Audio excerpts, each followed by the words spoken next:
welcome back. My name is Charlie, and this is episode 11 of this series that I've been running here for almost a year now.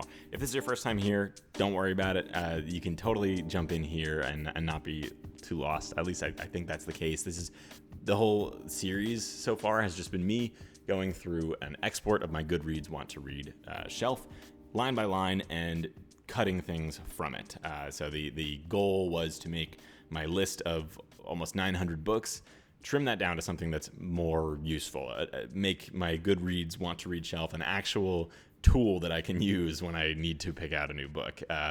We did really well so far, and we're not done yet. So we've gone through the entirety of that list, and what we're doing today is I want to go through the comments sections of those videos and kind of one by one, again, make any changes, final decisions on books. So there's been a lot of books that I had questions about. I wasn't sure. And on top of that, there's also books that I made decisions on, and then people have commented and said, like, that was wrong, which is kind of the whole part of this, the whole point of this video. It's to make this a collaborative effort. So that's what we're going to do today. I did already film it last night, but the audio on the intro that I filmed for it yesterday didn't work. So I did only make it through half of the videos last night when I was filming what you're about to watch. And it just took a lot of time to read through it. I don't know how long the actual end footage is going to be, because I'm not going to include the footage of me just reading through comments that aren't about the books. So, but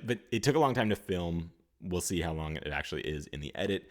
I still want to put this out, and then next month it will be the follow-up. So it'll be episodes 6 through and including this episode right now that you're watching. So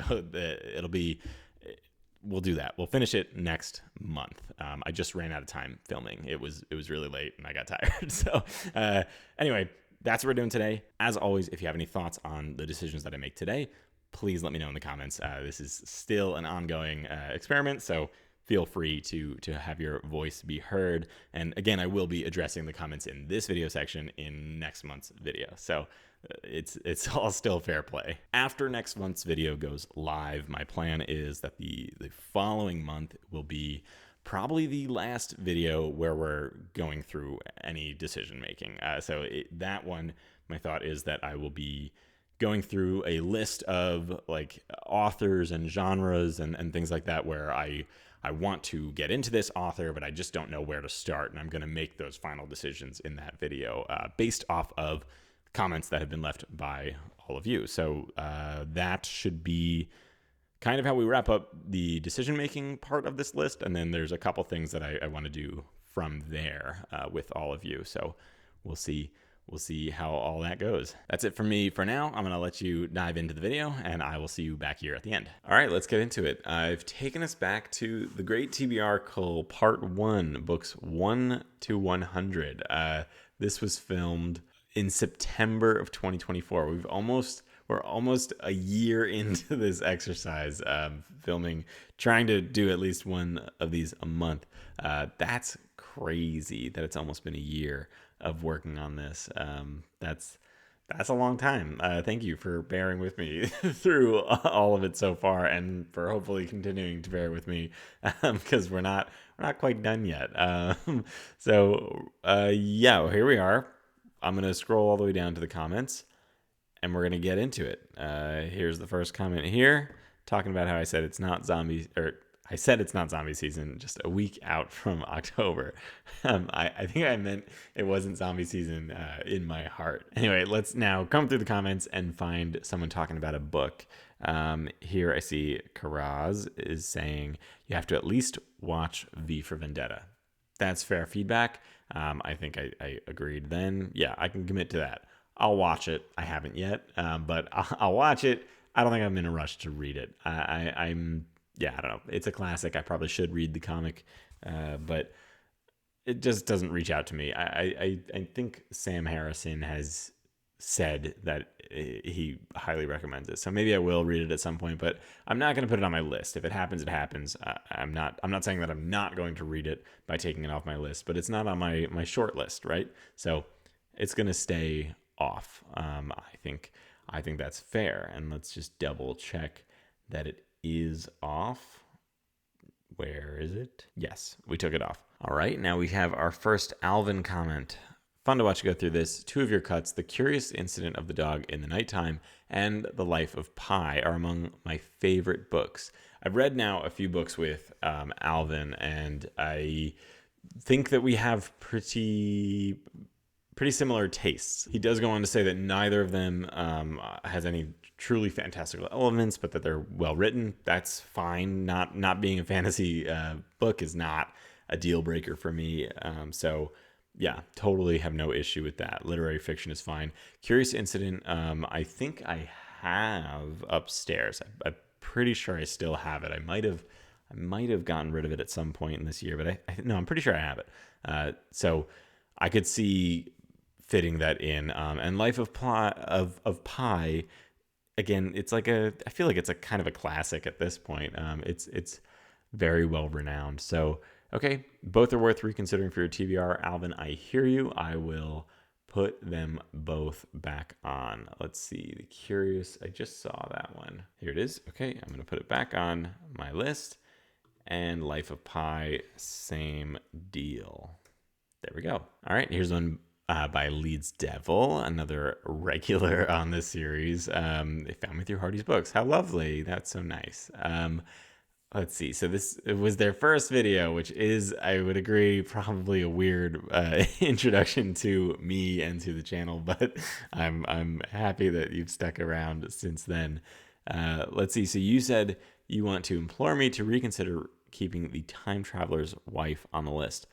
I'm here for it. I hear ya. I will keep that. I actually have a bit of a story for The Time Traveler's Wife. It's kind of cool, and it's kind of, I wonder why I took it off, honestly, knowing this story. I wonder if it's just that I didn't know this at the time that I filmed this. Let me go get what I'm about to talk about. Okay, yeah, I got it. So, The Time Traveler's Wife was written by Audrey Niffenegger, and I am likely pronouncing that name wrong, I apologize, but Audrey was or is also an artist, so an artist of the word, but also like art, like paintings and printmaking is one of the things that she did. And my father-in-law actually took her class, like taught under her or apprenticed under her or something like that, and he learned how to do printmaking from her, and he himself is an artist. And I have over there on my board game table right now, we're flattening a bunch of artwork by him because we want to get it framed and put it up in the house.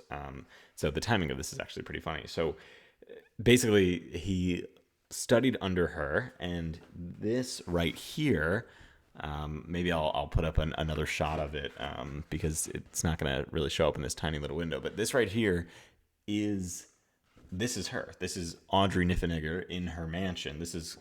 He titled it the Printmaker's Mansion. And this is a print he did of her walking. This is her here. This is her walking up her stairs. This is her looking out her window. It's a really cool piece of art. Again, I'll try to put up some like B-roll of the art, but it's really cool. And I'm very excited to get that framed and on the wall. So the fact that I took this off, I feel like I maybe didn't know this at this point. Like I didn't have this in my possession maybe at the time of me going through this list. But yeah, I think that's awesome, and definitely want to read that work because of this strange small way that I have a connection barely to the author. I think that's neat. That was a really long-winded way to say that I hear you, Leeds Devil, and I'm going to keep it. Here's a comment by Ross Hardy of Hardy's Books. He is saying that he is the one reading Canticle for Leibowitz. I'm sure in this video I was looking at a Canticle for Leibowitz on my list, and I was saying like I know somebody I know is reading this book right now or something like that, and I couldn't remember it at the time, but it's Ross, and he is telling me in this comment that he was currently reading it, and he said nothing happens, but he was enjoying being there. I remember him later saying to me, or maybe not even just like to me, but I remember his review of this book and him saying that it was phenomenal. something that everybody should definitely read. I think he said the first 25% like threw him a little bit, like it wasn't really doing it for him. He wasn't sure if he was even liking it, but by the end he was blown away. So that's going to stay for sure. That's like a classic that I should keep on my list. Okay, and that's actually it. That's all we have for the first videos. That wasn't so bad. It was, again, the first video. It's currently, it has a lot of views. Yeah, 504 views. It's a year old, but it definitely didn't have 500 views at the time of posting it. I didn't realize that it had gotten this high up. So that's kind of cool. But yeah, that's all the comments that we had, which is a great amount of engagement for one of my early videos, for sure. It's a great amount of engagement in general. So that is cool, but we're ready to move on. I'm going to like this video. That's my own video. I support myself. Let's move to part 2. The Great TBR Cull part 2, 101 to 202, apparently. Let's see what we got here. All right, here at the bottom, we have my friend Cinna saying that I can comfortably delete Call Me By Your Name, which is surprising to me, or it was surprising to me at the time. I've talked to them a couple of times about it at this point. They say that it's kind of like a problematic book, which I feel like I never hear about. I didn't know that. It's a 17-year-old boy and a 25-year-old man, which, that's illegal. And he says that there's much better books about gay romance out there. And I do want to read more books in that space, but I don't need to read one that is fairly problematic. But he also mentions that it's only 250-page book, but it feels like an 800-page book. So, okay, yeah, we'll leave it off of the list, or we'll take it off of the list. Cinna is also saying here that he'd recommend A Man Called Ove or A Man Called Uva as my first Bachman book. I hear you. That sounds great. It says it's better than the movie, which I've seen sort of. I saw A Man Called Otto, which I think there's 2 movies out. It's the one with Tom Hanks. Yeah, it was good, but he says the book's even better. So I believe that, and I will consider that, definitely. Okay, Man Called Ove. I'm putting it as to read, and I have over here, let's see, how do you spell Bachman? Backman. And I'll say my starting point suggested by Cinna. Wait, that's not how you spell that. Is A Man Called Ove. I have mispronounced that book title several times, but whatever. Let's see. Next, Elf Flame says, I really enjoyed The City of Brass. I would suggest at least trying it. That is fair. I don't know much about this. Oh, it's not on my list. How is that possible? I really enjoyed The City of Brass. I would suggest trying it. Okay. Well, why is it not on my list? Oh, there it is. Okay, I spelled it wrong. S.A. Chakraborty. They liked it. I will put it on my list. That sounds fine to me. They said it's fantastic, or the world is very fantastic. A little YA, which is not a deal breaker for me, and Middle Eastern mythical, which is neat. I don't know that I've read Middle Eastern mythical type books before, so that's cool. Loveless is wonderful, but it definitely speaks mostly to a romantic and ace people. That's fine. That's a space that I could definitely stand to learn more about. So that's cool. So okay, Loveless, you can stay as well. Where are you? Yeah, Alice Oseman. They actually are also saying you can't really go wrong with this author. So sure, okay, yeah, you can stay for sure. To read. Cool, thank you, Elflame. And do I have Heartstopper on my list? I do, and I left it on, so that's no problem. We can keep that. Lore Olympus, they're saying, is really good, and that I should keep it on. And they're saying that that's because it's fabulous. It's a retelling of Hades and Persephone, so that's cool. Fantasy retelling, I typically love that. That's great. And Red Rising, they say I'm cool to keep that off, which I'm doing. I'm not. I don't think I can ever try Red Rising again. It's possible that I will, but I tried it like 3 or 4 times. I don't care about it 4 or 5 times. I can't get through the book. I literally have DNF'd it multiple times. So yeah, I'm done. Eli, they say Amina Al-Sarafi. Okay, they say that it should stay. It's one of their all-timers. If it's an all-timer, I should keep it. Okay, here's a good one. This is from Cinna again. They're saying Murakami books. They're giving me a kind of a starting place on that. They said it can be divided into 2 categories, the fantastical and the more realistic. And for the fantasy version, or like the one that's more fantasy leaning, they said that I should start with Kafka on the Shore, which I think is fair. But then they also say that I should have a starting point for the more realistic side of things, and for that they suggest The Colorless Life of Sukuru. So that's fine with me. I'm going to keep both of those on my list, or at least I'm going to keep both of those in mind in this new list of where to start with an author. So I'm going to keep that in mind for that portion of this experiment. They also said that this video series is comforting for whatever reason. That's so nice. I'm going to pin that. And then Charlotte said, good call on keeping Lore Olympics. Great. Thanks. Heady themes such as depression and different forms of abuse. Okay, really good to know. And then somehow still a fun and fluffy read. Love it. Good to know. Thrillers and mysteries. They left a comment around that as well, and they gave me 2 of their favorite mysteries. Okay, great. I'm going to put that on, again, on this little list here that I'm building out for mysteries. Just as a whole, Charlotte, their recommendations are Magpie Murders by Anthony Horowitz and The Twyford Code by Janice Hallett. Cool. Good to know. And then for a mystery that has some fantastical, The 7.5 Deaths of Evelyn Hardcastle by Stuart Turton. Awesome. Perfect. Okay, those all are on my list now. And okay, they say to read Ariadne. Did I remove Ariadne? I did not. Okay, great. So we're good there. We're good. Perfect.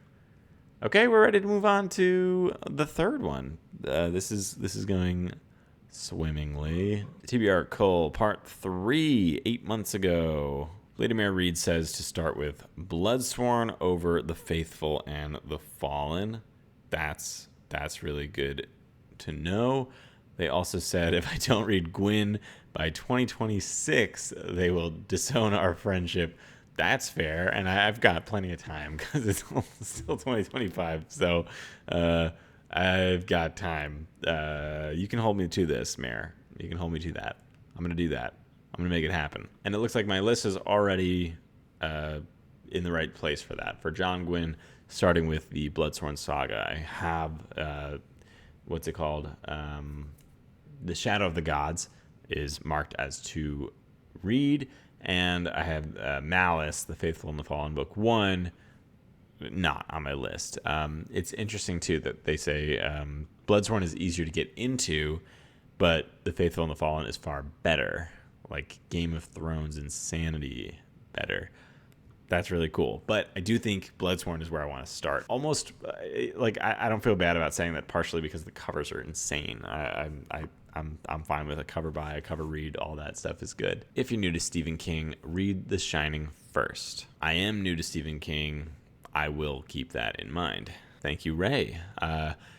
Penguin Pyro. They are commenting that Fairy Tale is a good book, or a great book, but not where you want to start with Stephen King. They're curious when I will, or what I will start with when I do choose King. So far, The Shining.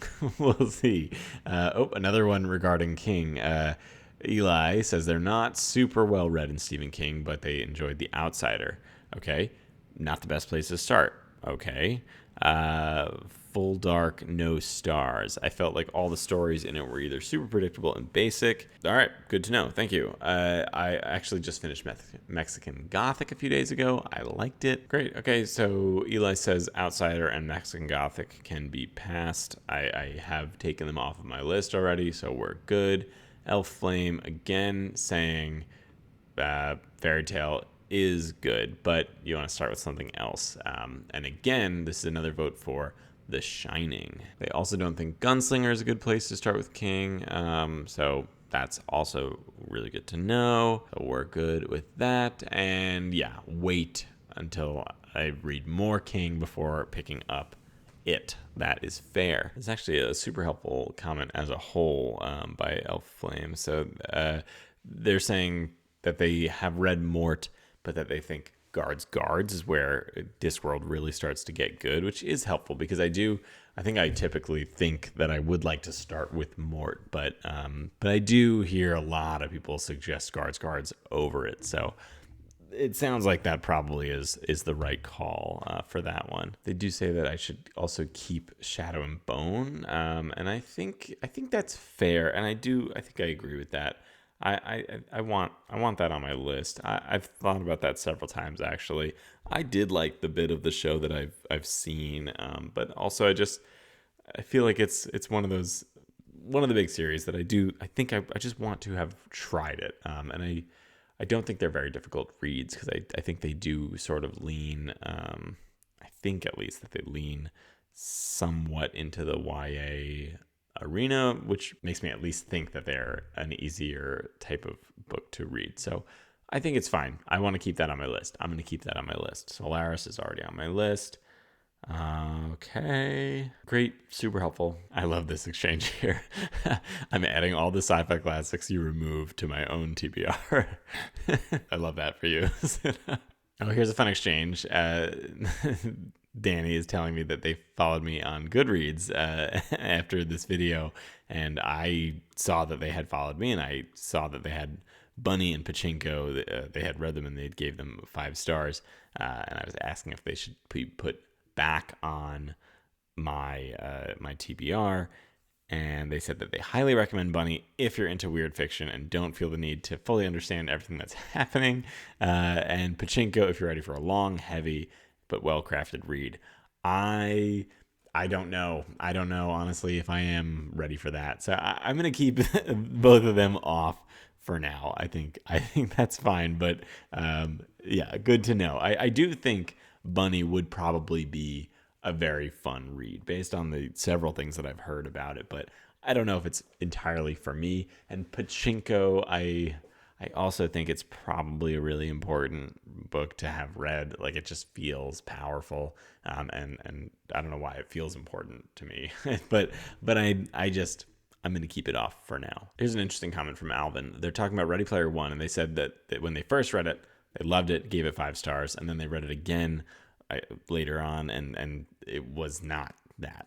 They said it lost a few stars, writing's not as good, and the sequel's not as good. I heard the sequel is terrible, and yeah, now it's a 4-star. So yeah, I get that. I think Ready Player One is still on my list. No, it's off. Yeah, okay. I was going to take it off. I have it on my shelf. I don't need it on my list because if I want to read it, I'll just pick it up off my shelf. I don't know that I'm in any rush, though. I've heard it reviews all over the place. I have heard that the writing is not stellar. Alvin goes on to talk about Steelheart, which is on my list, and I'm keeping that on my list. I'm excited to get to that at some point. And down at the end of this comment, Alvin is talking about Dark Matter, saying that everybody loves this book. He didn't love it, found it predictable, and the science laughable. Okay, interesting. Oh, Steelheart I had actually taken off, I'm seeing, but I want that on. That's going to stay on. I want to keep Steelheart and Skyward, honestly. I think at some point I would like to read kind of everything Sanderson has done. I'm not all that far from reading his published works. I would need to read the Skyward series and the Reckoner series, but I'm only like a couple books away from finishing the Cosmere, and then I can start working my way through those. You know what? I'll keep Skyward off for now, but Steelheart I'm going to keep on because it's different. It's new. It's non-Cosmere Sanderson that I want to read. So that's going to stay on. Dark Matter is interesting. I don't know what to do with that. It looks like I had decided to keep Dark Matter on and take off Upgrade by Blake Crouch. That's fine. I'll do that. I'm going to keep it on. I'm going to try it out for myself. But yeah, I say here, I'll be pretty surprised if I end up loving it. So I think that's probably, I still feel like that. Here is the Rickaboss saying that the Elder Race just by Tchaikovsky is a good place to start with their work, which is good to know. I had taken it off my list, but they say it's an approachable place. Simple prose, refreshingly unique concept, and some fantasy elements. Good palate cleanser book. That's really good to know. I think I'm going to keep it off of my TBR over here, but I'm going to put the vote for it over here on this other book as a starting place suggestion. So we can ignore this list for now, but it's going on there. Mair said that they really liked Spells for Forgetting, so I'm going to put that back on my list if it's not already there. Yep, I took it off. It's going to go back on my list. Thank you, Mair. Bandito 2023 has a new entry, a new competitor for the first Stephen King. He's suggesting The Stand as a starting point. Also mentioning that the Dark Tower series is great, and it's like his fantasy series, but it's a huge series. I'm not gonna put it on my list right now.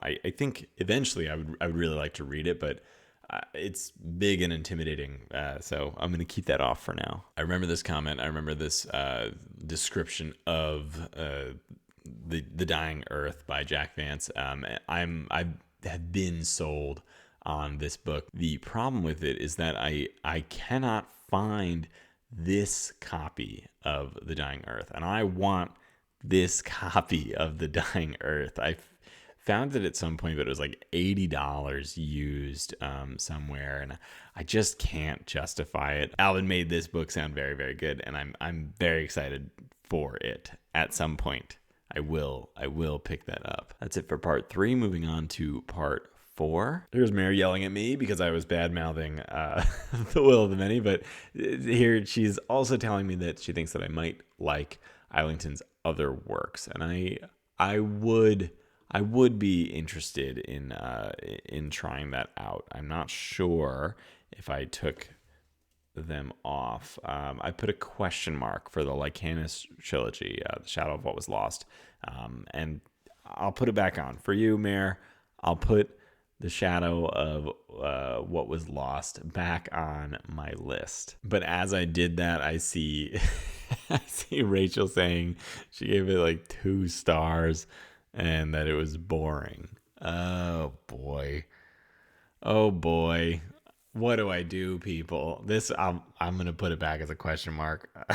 This is not the point of this video, but Rachel or Mair, if you're watching this, let me know what to do.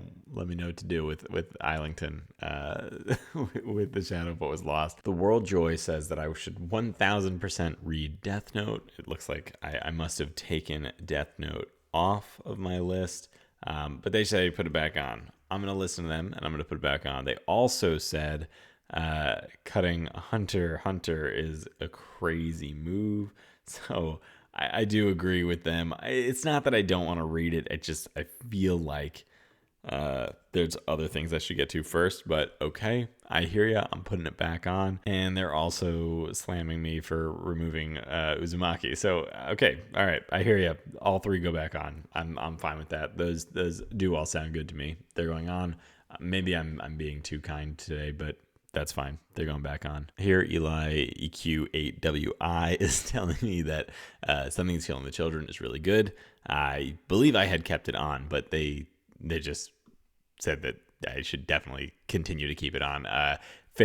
Second favorite series after Saga. I love Saga, so super high praise. I'm very excited about that. Okay, here's Chrissy saying that Atlas 6 is one of their favorites. I think Atlas 6 is something that I had removed from my TBR. Yes, I had removed it. They're saying it's one of their favorites, which is really good, but they're also saying they didn't like the sequel, which is less really good. But they also are saying that I should read something by this author, Olivier Blake. They said, even if it's not this, I should read something. It's her only series, but I could pick up any of her other books without issue. They would recommend Alone with You in the Ether. And so I'm actually going to go all the way down to the bottom of this list. I'm going to add a row. I'm going to add Alone with You in the Ether by Olivier Blake, and I'm going to put that as to read. I think that's totally fair based on the exchange that we had. Thank you so much for your comment. Here's Ray saying to read The Shining first for Stephen King. I think that's the second time that you've put your vote in for that. Perfect. Love it. Keeping it. I think that's probably going to end up being where I start. Thank you very much. I love there's a lot of comments here talking about the intro. I think this is the first time that I had my intro video play, and it's also the first time that Bagel, my dog's name is Bagel made an appearance in the intro and the outro in this video, and it's just funny seeing all the comments about Bagel. Have you introduced this to your dog before? That's so funny. Here's me saying that I'm going to read Dead Silence with somebody at some point, and then we never did it, and we should read Dead Silence in October, maybe September, one of those. A spooky space book. Read that with me. Let me know when you want to start. I'm down. Rachel's telling me to read R.F. Kuang. I have now read one R.F. Kuang book, and I am going to read more R.F. Kuang books. So I'm doing it. The Bone Shard Daughter, Rachel says I should keep. I will keep it for you. Boom. I'll keep it for me, but on your behalf. Classic Andrew Watson telling me to read The Flames of Mira. Totally fair, and I want to really badly. I wanted to read Flames of Mira way before making this video, and it was because of Andrew talking about it, shouting about that book for like forever. And I think he's currently reading the sequel finally. Is that true, Andrew? Are you doing that? I think you are. But yeah, I really got to get to I got to get to Flames of Mira for sure. Okay, great. This is where it came from. Is Rachel. Rachel said that with Frederick Bachman, they recommend And Every Morning the Way Home Gets Longer and Longer as a starting point. Honestly, I agree. That's what I want to do. I've said this before that's where I want to start. I think the subject matter sounds really hard. It's like I think it has to do with Alzheimer's or dementia, and I have connections to that. I have a family history dealing with those things, and it sounds awful. It sounds like it's going to be really, not awful. Awful in terms of like, it's going to be a tough read, but it also sounds really good. And I think that it's going to make me cry. I want to read that. And it's a short story. It's like a really short story. I should absolutely pick that up. I think that is a very good idea. That is a very good suggestion for where to start with him. And then I can pick up A Man Called Ova, which is the other recommendation for like the other starting point recommendation for Frederick Bachman that I've received. So that's great. Thank you. Here's Rachel telling me I was wrong yet again. I'm so sorry. I'll put it back on. I do also, I love novellas, so it's an easy sell for me, honestly. Hearing anything good about a novella, I'll be like, okay, I'll read it. It's so easy to just blast through a novella, and if it's a good one, you can get a lot out of it, even though they're so short. So that's exciting. I'm into that. All right, we've made it to part 5, and honestly, I have to stop here. This has to be the last video that we can go through. I thought that I'd be able to get through all this today, but I've been filming for over an hour and I like really got to go to bed. So I'm going to blast through these last comments on this video and then I got to go to bed. And I guess next month, part 12 of this series will be me going through the remaining 5 videos. Okay, here's Senna again reminding me not to read 1Q84 as my first Murakami book, which is fair. And then them repeating themselves about the comment that they left on, I think, my first video. My bad. But I will, I already know what to do.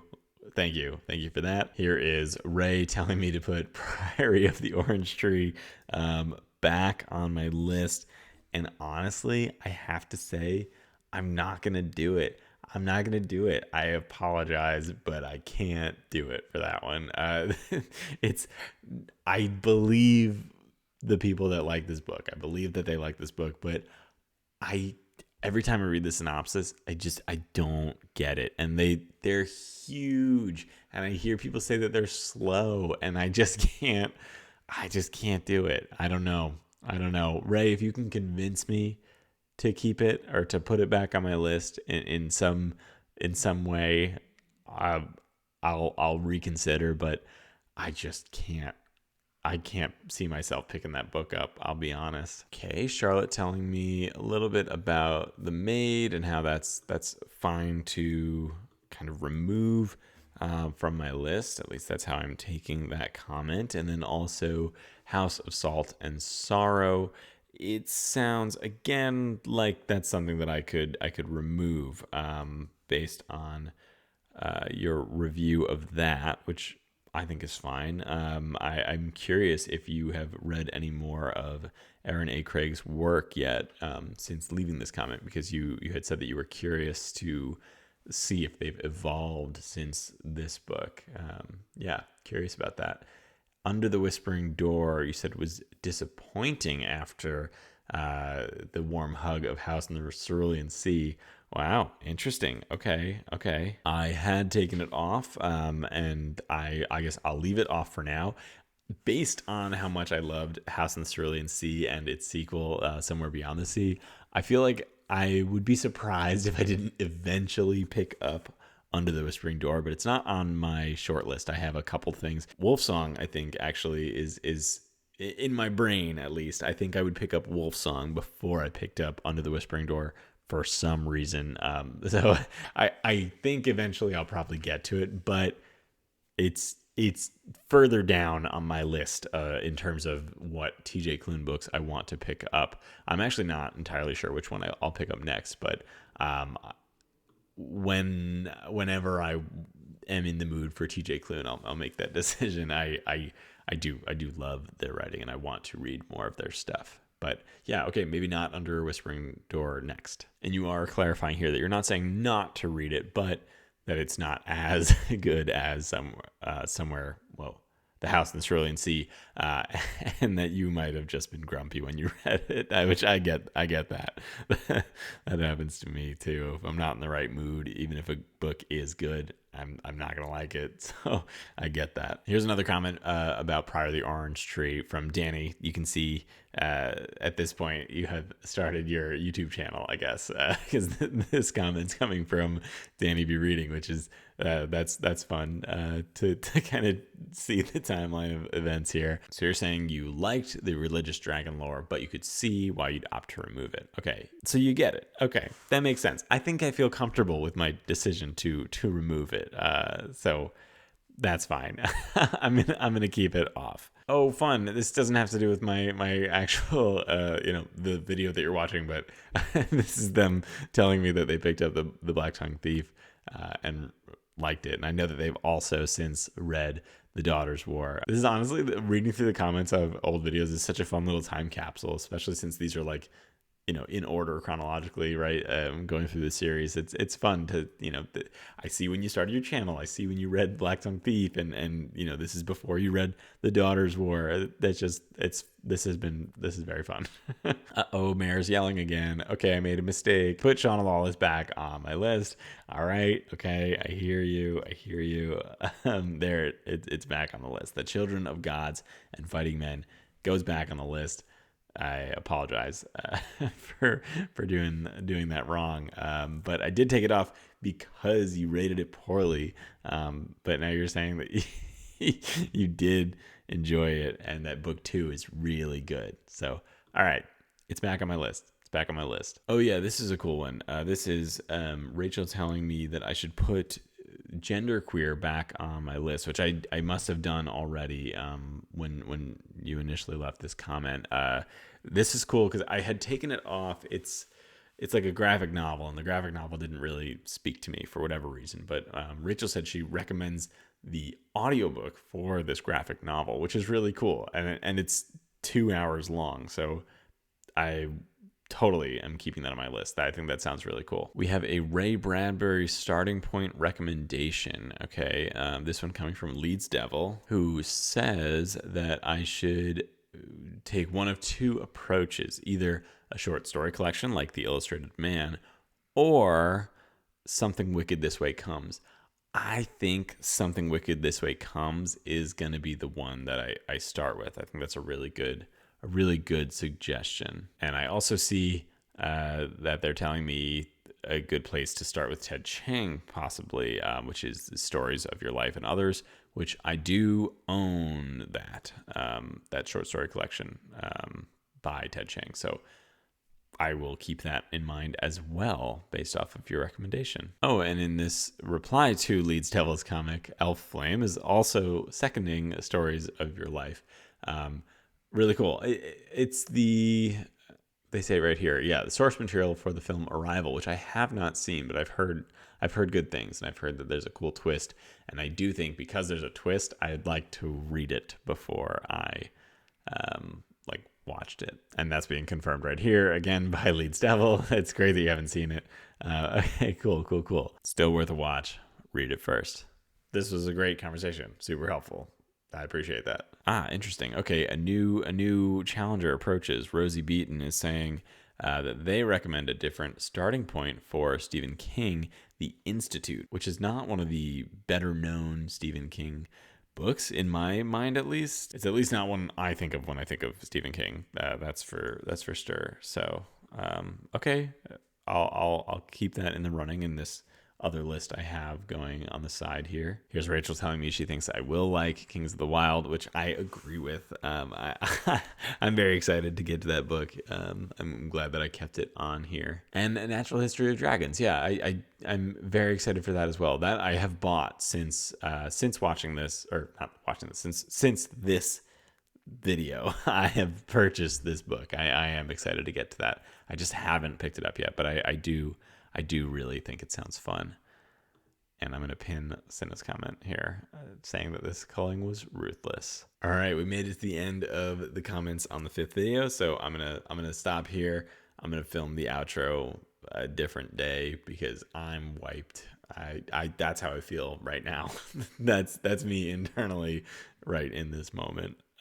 All right, so that was good. We added a lot of books back onto the list. That's fine. That's kind of what I expected from this. And there were still a couple that I was able to change in the opposite direction. And we started building up our list of authors and genres that I need to make a final decision on my starting point within them. So that's great. I'm very pleased with the progress we've made today, even though fewer decisions made today, but it's good because they're question marks that I had have been answered. That's great. Next month, again, we will finish this part of it where we finish going through the comments on the remaining videos, including this one. And that being said, if you do have any final thoughts, please let me know. Final thoughts, you can continue to leave thoughts forever, but if you have any thoughts on the decisions that I made today, feel free to let me know here in the comments section below. Otherwise, thank you so much for watching, and I will see you next week. Bye.